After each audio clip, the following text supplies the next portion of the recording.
আসসালামু আলাইকুম প্রিয় বার্সা ফ্যান্স, প্রিয় কুলার্স।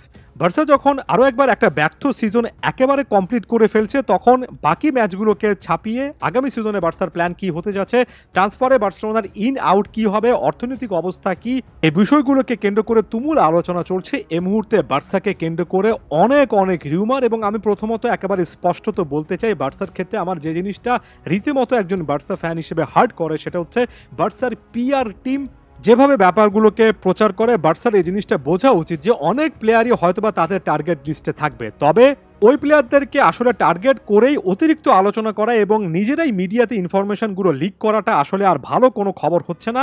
নিজেদের আগ্রহটা তারা এতটাই স্পষ্টত অনেকটাই মিডিয়াতে ছেড়ে দেয় যে যদি আসলে আগ্রহ থাকে তাহলে সমস্যার জায়গায় এটা হয় অন্যান্য ক্লাবগুলো সে আগ্রহের ব্যাপারে জেনে একটা সিদ্ধান্ত নিয়ে ফেলে, তারা তাদের মতো করে গোপনে কাজটা সেরে ফেলে। আর অনেকেই তো আসলে ধারণা করেন এটা আসলে বার্সার একটা স্টানবাজি, লাপোর্তা বোর্ড এটা আসলে মিথ্যা বৃথা আশ্বাস হিসেবেই কিন্তু আসলে এই জিনিসগুলো করে থাকেন। তারা খুব ভালো করে জানেন যে অমুক প্লেয়ারদেরকে তারা টার্গেট করতে পারবে না, তারপরও ফ্যান বেসদের মধ্যে একটা আলোড়ন, একটা আলোচনা ধরে রাখার জন্য এমনটা তারা করেন। কয়েকটা এক্সাম্পল দিই, যেমন সর্বশেষ ক্লাউদিও অ্যাচেভেরি সিচুয়েশনে দেখিয়েছি, তার আগে আর্দা গুলার সিচুয়েশনে দেখেছি এই ইয়াংস্টারদেরকে বার্সেলোনা টার্গেট করেছে, এবং তারপরে এত এত রিউমার বার্সা কেন্দ্রিক প্ল্যাটফর্মগুলোতে ছড়ানো হয়েছে যে এমনকি বার্সার অনেক কর্তা ব্যক্তিরা এ ব্যাপারে বক্তব্য দিয়েছেন ক্লাউদিও অ্যাচেভেরি বার্সেলোনাতে আসতে চাইলেও শেষ পর্যন্ত ম্যানচেস্টার সিটিকে ভবিষ্যতের গন্তব্য হিসেবে বেছে নিতে বাধ্য হয়েছেন। অন্যদিকে আর্দা গুলারকে তো রিয়াল মাদ্রিদ একেবারে বার্সার মুখের থেকে গ্রাস থেকে কেড়ে নিয়েছে, যে জিনিসটা বলে সেই টাইপের একটা এক্সাম্পল দেখিয়েছি। এমন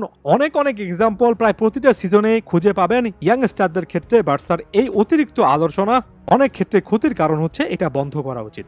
এরপর লেটেস্ট ট্রান্সফার রিউমারগুলোতে চলে আসি। ভালো লাগুক কিংবা না লাগুক, গিদো রদ্রিগেজকে বার্সেলোনা ভালোভাবে টার্গেট করেছে, এবং মার্কেটে একটা রিউমার আছে যে গিদোর কাছে বার্সেলোনা নাকি অলরেডি একটা অফার করেছে।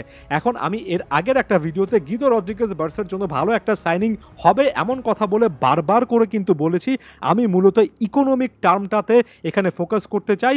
একজন সিডিএম বার্সেলোনার দরকার, এবং এই প্লেয়ারটা ফ্রি এজেন্ট হিসেবে কোনো টাকা খরচ না করিয়ে বার্সাতে আসবেন। তার বেতনটা যদি তুলনামূলক কম হয় তাহলে গিদো রদ্রিগেজ ওরিওল রোমিওর চেয়ে ফার ফার বেটার একটা অপশন হবেন। আমি কিন্তু মোটো এই জিনিসটা বলিনি যে গিদো রদ্রিগেজই বেস্ট একটা অপশন, বরঞ্চ আমার কাছে জোশুয়া কিমিকের মতো একজন ফুটবলারকে যদি আনা যায় তাহলে সেটা বেস্ট পসিবল একটা সিনারিও। এবং অনেকদিন ধরেই কিন্তু বার্সেলোনা অনেকটাই পরোক্ষভাবে এমন একটা ইঙ্গিত দিয়ে যাচ্ছে যে তারা জোশুয়া কিমিককে টার্গেট করছে। আদৌ বার্সার কিমিকের সঙ্গে কোনো টাইপের আলোচনা হয়েছে কিনা, ফার্স্ট হ্যান্ড কোনো কন্ট্যাক্ট হয়েছে কিনা, এমন টাইপের কোনো কিছু কিন্তু দেখা যাচ্ছে না। এগুলো কি আসলে বার্সা বোর্ড টার্গেট হিসেবে নেয়, নাকি আসলেই ফ্যান বেসদেরকে সন্তুষ্ট রাখার জন্য মাঝে মধ্যে এমন বড় বড় প্লেয়ারদেরকে কেন্দ্র করে একটা রিউমার টিকিয়ে রাখে, সেটা খতিয়ে দেখার মতো একটা বিষয়। খুব ক্লিয়ারলি এখন পর্যন্ত জানি জোশুয়া কিমিক কিংবা মার্টিন জুবিমেন্ডি এই টাইপের প্লেয়াররা সিডিএম হিসেবে আসলে অবশ্যই বেস্ট পসিবল সিনারিও, তবে এখন পর্যন্ত বার্সার সেভাবে কিন্তু কার্যক্রম নেই। অনেকেই আবার ইকুই ফার্নান্দেস বা এজিকিউল ফার্নান্দেস, মূলত যার নাম বোকা জুনিয়র্সের খুবই ট্যালেন্টেড এই ফুটবলারকে ডিফেন্সিভ মিডফিল্ডার হিসেবে দেখছেন, এবং তাকে আনার ব্যাপারে বার্সার কার্যক্রম আছে কিনা সে ব্যাপারে খোঁজখবর করছেন।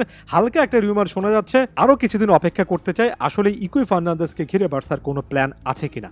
অনেকে আবার একটা জিনিস বুঝতে পারছেন না, সেটা হচ্ছে বার্সার অনেক প্ল্যান থাকতে পারে, তবে লা লিগা শেষ পর্যন্ত বার্সেলোনাকে আসলে কি পরিমাণ স্যালারি লিমিট বসিয়ে দেবে, কি পরিমাণ খরচের লিমিট দেবে, সেটার উপর আসলে নির্ভর করবে বার্সেলোনা কোন কোন প্লেয়ারকে টার্গেটের পর তাদেরকে আসলে অ্যাপ্রোচ করতে পারবে, তাদেরকে একটা জিনিস অফার করতে পারবে।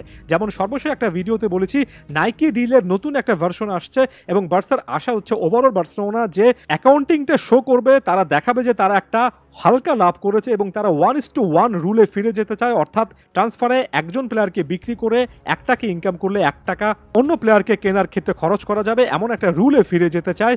আগে লা লিগার কাছে সেই জিনিসটা দিতে হবে, তারপরে লা লিগা প্রেসিডেন্ট হাভিয়ার তেবাস সেটা অ্যাকসেপ্ট করবেন কিনা সেটা দেখার বিষয়। এখানে লা লিগা প্রেসিডেন্ট হাভিয়ার তেবাস একজন রিয়াল ফ্যান, রিয়াল মাদ্রিদের ফ্যান, এটা কিছুদিন আগেও কিন্তু একটা স্টেটমেন্টে দেখিয়েছেন। অনেকে আবার হাভিয়ার তেবাসকে বার্সা বিরোধীও বলে থাকেন, সে ব্যাপারে কমেন্ট করছি না, তবে অনেকে এই জিনিসটা মনে করেন, জাস্ট জানিয়ে রাখলাম।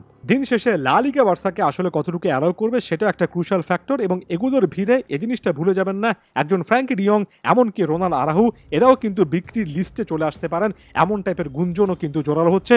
সব মিলে খুবই খুবই হ্যাপেনিং, খুবই বিজি একটা ট্রান্সফার উইন্ডো বার্সার সামনে যাবে। আস্তে আস্তে সবকিছু কভার করার চেষ্টা করবো। ধন্যবাদ সবাইকে।